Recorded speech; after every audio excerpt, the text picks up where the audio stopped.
Tuende kwa sehemu ya pili ambayo ni sasa ya kuchagua mbegu. Unapochagua ile mbegu ya viazi, kuna aina mara mbili ya mbegu ya viazi. Kuna nambari moja ambaye wakulima wengi wanaita egg size, ile viazi ndogo ndogo, na kuna nambari pili yake. Kumbuka ninaposema nambari moja na pili sio grade. Sio kusema nambari moja ni grade bora kuliko nambari pili. Hapa ni size ya viazi tunategemea hapa. Tujue size ndogo utapata tu viazi mingi.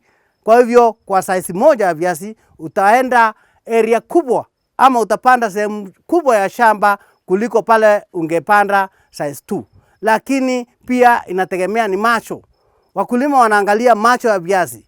Kumbuka vile uko na viazi iko na macho mingi, ndivyo tunatarajia shina mingi ama stems kutokana na hiyo macho.